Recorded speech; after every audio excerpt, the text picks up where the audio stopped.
Maghihigpit ang PNP sa mga sasakyang masyadong makapal ang tint. Kung bakit, alamin sa report ni Katrina Son.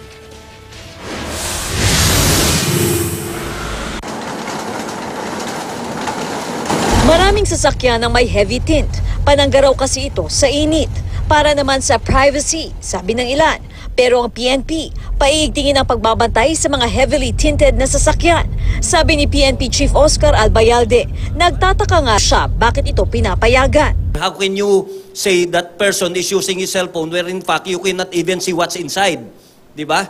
So parang anong klaseng batas na meron ka, hindi mo na nakikita kung ano, even the seatbelt law, ilan na ba ang nahuli natin na violation of seatbelt law where in fact hindi mo na makita kung yung tao doon ay naka-seatbelt o hindi.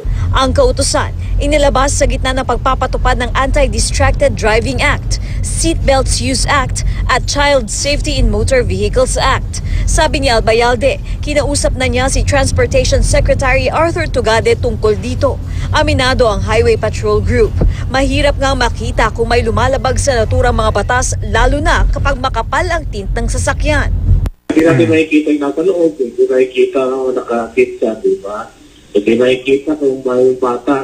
Kaya kakausapin daw ng HPG ang mga nagkakabit ng tint at gumagawa nito para paalalahanan kung ano na lang ang pinapayagan sa batas. Kaya si Daryl Fortuno nag-isip na paraan para sa kanyang mga kliyente. Isa raw talaga sa mga pinakamabentang tint ang Super Black. Itong medium, makikita ka pa sa loob ng sasakyan. Tsaka may facial recognition pa. Habang dito naman sa dark, hindi ka na talaga makikita from outside. Pero pag sinilip ka sa salamin, makikita ka. Gano'ng kalayo? Kailangan mo lapitan, parang ganito. Ayan.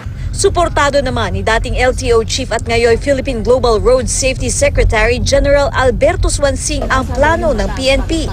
Lalo't bawal raw talaga ang masyadong makapal na tint, pati ang paglalagay ng kurtina o tabing sa sasakyan.